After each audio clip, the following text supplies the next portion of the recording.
In a single jaw-dropping moment on live television, smug Jimmy Fallon ripped open the carefully guarded Trump family facade, shoving an album full of disturbingly intimate wedding photos of Donald and Ivanka right into the president's reddening face, while the whole world watched, mocking the so-called perfect American dynasty as nothing more than a lie, before calmly dropping the final bomb that Baron Trump wasn't Melania's son at all, but the biological child of Donald and Ivanka. It started on a random Tuesday afternoon when Congresswoman Jasmine Crockett stepped up to the microphone during a Capitol Hill press conference. Cameras were rolling as she looked straight into the lens and dropped the bomb nobody saw coming. "There's been a lot of talk about Baron Trump," she said, her voice steady and sharp. "And let's be real, that boy might not be who everyone thinks he is. The timeline, the family dynamics, something doesn't add up, especially with how close Ivanka has always been to her father." The room went dead quiet for a second, then exploded with flashes and shouts. Within minutes, the clip was everywhere: Twitter, TikTok, cable news, blowing up like wildfire. That same evening, Barack Obama was doing a private fundraiser in Chicago. When a donor asked him about the latest Trump drama, Obama gave a small smile and said, "Some rumors you laugh off. Others, you start to wonder if there's fire behind the smoke, especially when it involves family secrets at that level." He didn't say much more, but those few words lit the match. By midnight, the internet was on fire. People who never paid attention to politics were suddenly sharing side-by-side photos and old family videos, asking the same uncomfortable question. Inside Mar-a-Lago, Donald Trump slammed his phone down so hard the screen cracked. "What the hell is this bullshit?" he roared at his aides gathered in the room. His face was bright red, veins popping on his neck. "Get this crap shut down right now. Call the lawyers, call the networks, lean on whoever you have to. I want it gone by morning." The staffers nodded fast and scattered, but the rumor was already spinning out of control. Every attempt to kill it just made it spread faster. Trump paced the room, muttering under his breath, "My own son. These people are sick." Meanwhile, Jimmy Fallon was sitting in his quiet office at NBC, door locked, reviewing a thick old wedding photo album he'd quietly gotten from a former staffer who used to work for the Trumps years ago. He flipped through the pages slowly, studying each picture of Donald and Ivanka, the way they looked at each other, the way they stood too close, the private smiles that didn't look like normal father-daughter moments. Fallon's stomach tightened. He knew this was dangerous territory, but after months of the whispers, he was done waiting. The night before the show, Fallon's phone rang. The number was blocked, but he knew exactly who it was. He hit record before answering. "Jimmy, you little bastard," Trump's voice came through, low and angry. "I hear you're thinking about pulling some stupid stunt on your show. Let me tell you something. If you embarrass me or my family, I will destroy you. Your career, your network, everything. You'll never work again. Do you understand me?" Fallon stayed calm, his voice even. "Mr. President, I'm just trying to get to the truth. The American people deserve answers." Trump laughed, but it sounded ugly. "Truth? I'll give you truth. Stay away from my son or you'll regret the day you were born." The line went dead. Fallon stared at his phone for a long second, then smiled coldly. He saved the recording and added it to the folder labeled "Tonight's Evidence." The game had just changed. Tomorrow night on live television, the shadows were going to ignite, and nothing would ever be the same. Inside the studio that night, the audience was already buzzing when Donald Trump walked out onto the set of The Tonight Show. He had that big, confident stride, shoulders back, flashing his famous grin like he owned the place. The crowd cheered loud as he shook Jimmy Fallon's hand and sat down in the guest chair. Right away, Fallon started with the easy stuff. "Mr. President, welcome back. let's talk about your first few months back in office. How's the economy looking? Any big wins you want to share with everybody?" Trump leaned back and launched right in, talking fast about jobs, borders, and how he was making America strong again. He cracked a couple jokes, pointed at the audience, and kept them laughing. For the first 10 minutes, it felt like a normal late-night interview. Light, fun, and full of Trump's usual energy. He was in full showman mode, waving his hands and bragging about poll numbers while the band played a little sting after each punchline. But Fallon wasn't laughing inside. On the outside, he was smiling, nodding along, throwing in quick jokes to keep the rhythm going. Inside his chest, his heart was pounding hard. He kept glancing at the clock on the studio wall and at the small monitor where his producer was standing. The album sat on a side table just out of camera view, thick and heavy with those old photos. Jimmy Fallon let Trump finish his line about border security. Then the studio went quiet for a beat. Fallon's smile faded. He leaned forward, looked Trump dead in the eyes, and dropped his voice low and serious. "Mr. President, America needs the truth about Barron." The words hung in the air like a punch. Trump blinked, still grinning at first, but the grin froze. Fallon didn't wait. He reached over, picked up the thick wedding album, and placed it on the desk between them. The camera zoomed in as he opened it slowly, page by page. "Here's the first one," Fallon said, tapping a photo. Donald and Ivanka at the wedding reception, standing way too close, his arm wrapped tight around her waist while she looked up at him with a soft smile. "Look at how you're holding her." He turned the page. Another shot. Them slow dancing, foreheads almost touching, his hand low on her back. "This one's from the same night. Most dads don't dance with their daughter like that." The next photo hit harder. A close-up, Ivanka whispering something in Trump's ear while he laughed, his hand on her hip. Then came the one where they were sitting on a couch together, her head resting on his shoulder, both of them looking completely lost in the moment. Fallon kept turning pages, showing 5, then 6 photos, each one more intimate than the last. The locked eyes, the private touches, the way neither of them seemed aware of anyone else around them. Trump forced a laugh, but it came out shaky. "Come on, Jimmy, that's just family love. You know how it is. We're a close family. Always have been. These pictures are old. People are reading way too much into it." Fallon didn't smile back. He pointed at one of the photos. "This one was taken at 1:47 a.m., Mr. President. The reception was supposed to end at midnight. And look at the angle. It's not a normal father-daughter pose. Her hand is on your chest like that. Most people don't stand like this." He flipped to another. "And in this one, the way you're looking at her, that's not how you look at your daughter. The expression, the body language, it's all off." Trump started shifting in his seat. A thin line of sweat appeared on his forehead under the bright lights. He wiped it quickly with the back of his hand, still trying to laugh it off. "It's a joke. We were just having fun that night. Family stuff. You're making something out of nothing." The studio audience began to murmur. At first it was soft, then louder, whispers turning into shocked little gasps and quiet conversations. People were leaning forward in their seats, eyes wide. Phones started coming out, even though they weren't supposed to. Trump's voice cracked just a little as he repeated, "It's just a family joke, okay? That's all it is." For the first time that night, the confident mask slipped.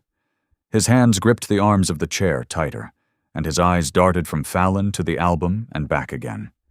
Fallon closed the wedding album with a slow, deliberate motion and set it aside. The studio lights felt brighter, hotter, as every eye in the room locked onto him and the president.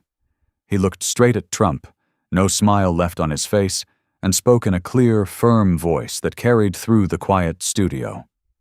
"There's too much confusion about Barron's parentage, Mr. President. The American people deserve straight answers. Not rumors, not spin. The truth. Trump shifted in his chair, trying to keep that trademark smirk. But it was slipping fast. Before he could fire back, Fallon reached down and pressed play on the hidden speaker sitting on the desk. The audio clip started, raw and unfiltered. Trump's own voice came through loud and clear, younger but instantly recognizable, low and intimate. "You know how I feel about you, Ivanka. Nobody else needs to understand what we have. It's special." There was a soft laugh from Ivanka. Then her reply, almost a whisper, "Dad, just be careful tonight. I love you." The 20-second clip ended, but the silence that followed felt like it lasted forever. Trump's face went completely pale. The confident color drained away in seconds. His mouth opened slightly, eyes wide with shock as he stared at the speaker like it had slapped him. "What the hell is that?" Trump finally burst out, his voice cracking at first. He jabbed a thick finger right at Fallon, leaning forward so hard his chair creaked. "This is fake news. Totally fake. You rigged that up, Jimmy. You're desperate. You and the fake media are trying to destroy me with bullshit like this." His nervous denial was gone, replaced by raw, defensive rage. His face flushed red again, neck veins popping as he kept pointing. "You're a liar. This is a witch hunt on live television. Fake audio, fake photos, all of it." The audience started reacting. Murmurs turned into loud whispers.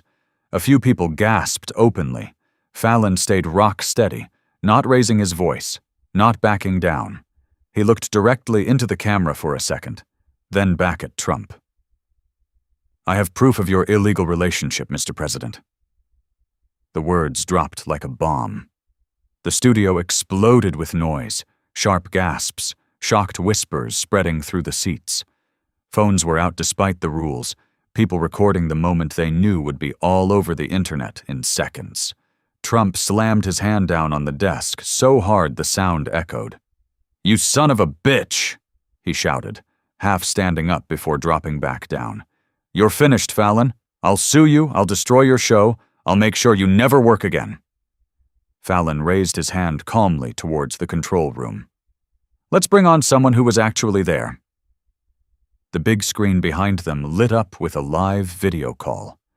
The former Trump family aide appeared, looking tense but determined, sitting in a dimly lit room with a serious expression. The audience leaned forward even more.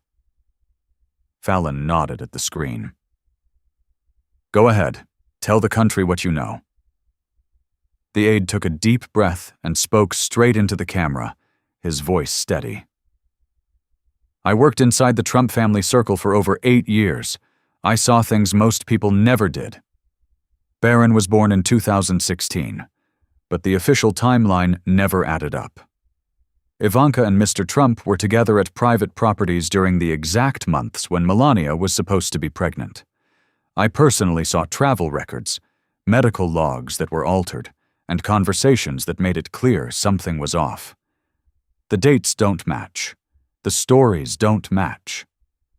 I stayed quiet for a long time because I was scared, but I can't do it anymore. The American people deserve to know the truth. Barron might not be Melania's biological son at all." The studio erupted. People were talking loudly now, some standing up in their seats. The shock was real and electric. Trump's eyes were wide with fury, his fists clenched on the desk. He looked from Fallon to the screen and back, breathing heavy. "This is treason! You're all lying!" he yelled, but his voice had a desperate edge now. Then Trump shot up from his chair so fast it almost fell over. His face was deep red, eyes blazing with pure rage as he pointed straight at Fallon. "You'll regret this for the rest of your life," he roared, loud enough that the microphones picked it up and sent it booming through the studio. "Cut the cameras. Shut this down right now. I'm the president. Turn the damn feed off." He waved his arms wildly at the crew, demanding they kill the broadcast. For a second, the whole room froze. Even the audience stopped breathing, but Fallon didn't move. He stayed seated, calm as ever, and reached for a folder on the desk. "We're not cutting anything, Mr. President," he said quietly. He pulled out a printed email, time-stamped and marked as an internal family communication from years ago. He held it up so the cameras could see it clearly. "This is a real email from your own team, dated right around the time Melania was supposedly pregnant with Barron. It says, quote, 'We need to handle the Ivanka situation carefully. The timeline cannot slip publicly. Signed by one of your closest aides.'" Fallon read the key lines slowly, letting every word sink in. Trump's eyes widened in shock as he recognized the document. That was it. Trump lost it completely. He stormed around the desk, getting right up in Fallon's face, his finger jabbing just inches from Fallon's nose. His hand was shaking with fury, spit flying as he yelled, "You think you can do this to me? On my own show appearance? I'll bury you, Jimmy, you and your whole network!" His voice cracked with anger, eyes wild. Fallon slowly stood up to meet him, refusing to back down. They were now standing toe-to-toe under the bright lights, inches apart. The studio audience was completely silent, stunned by what they were watching. "You can threaten me all you want," Fallon said, his voice cold and steady, staring Trump right in the eyes. "But you can't erase the truth." Trump's face twisted. He was so mad he started blurting out words before he could stop himself. "You don't know what happened between us." He caught himself mid-sentence, freezing for a split second, but it was too late. The words hung in the air. The entire studio audience let out a huge collective gasp. "Oh my God!" followed by loud murmuring and shocked whispers that rolled through the seats like a wave. Some people covered their mouths. Others leaned forward, eyes wide open. The slip had just made everything 10 times worse. Security guards rushed onto the stage from both sides, stepping between the two men and gently but firmly pushing Trump back a few steps. "Mr. President, please," one guard said quietly. Trump shook them off, still glaring at Fallon, breathing hard like he'd just run a mile. But the cameras kept rolling. The red lights stayed on. The show was still live, broadcasting to millions of homes across the country. Fallon sat back down slowly, heart hammering in his chest, while Trump stood there fuming, realizing he couldn't stop it. Trump stepped back from the security guards, breathing hard, sweat pouring down his face. He pointed a shaking finger at Fallon and tried to sound in control, but his voice came out broken and rough. "I will destroy you and your show," he said, the words cracking in the middle. "I'll sue NBC. I'll have your ass fired. I'll make sure none of you work in this town again. You crossed the line, Jimmy. Big mistake." His usual booming confidence was gone. He sounded desperate now, like a man watching everything slip away right in front of him. Fallon stayed calm. He picked up one last set of photos from the folder and held them up to the camera. They were close-up shots of Barron next to old pictures of Ivanka at the same age. The resemblance was striking. Same eyes, same smile, same facial structure. There was almost nothing of Trump in the boy's features. Fallon looked straight into the lens and spoke clearly. "The American people deserve to know who their first son really is. These pictures don't lie. The timeline doesn't lie. The evidence doesn't lie." That was the final trigger. Trump completely lost it. His face turned purple with rage as he spun toward the cameras and screamed at the top of his lungs, "This is a witch hunt! A total witch hunt!" He started storming off the stage, shoving past a security guard, heading for the exit like he was done with the whole thing. The audience was in total chaos now, some people standing up, others yelling in shock. But Fallon's voice cut through the noise, loud and sharp. "Mr. President, the truth doesn't walk away." Trump stopped dead in his tracks. The entire studio fell into a dead, heavy silence. You could hear a pin drop. Millions watching at home were probably holding their breath too. Trump slowly turned around, his face burning red, eyes bulging with fury, looking like he might explode any second. His chest heaved up and down as he stared back at Fallon with pure hatred.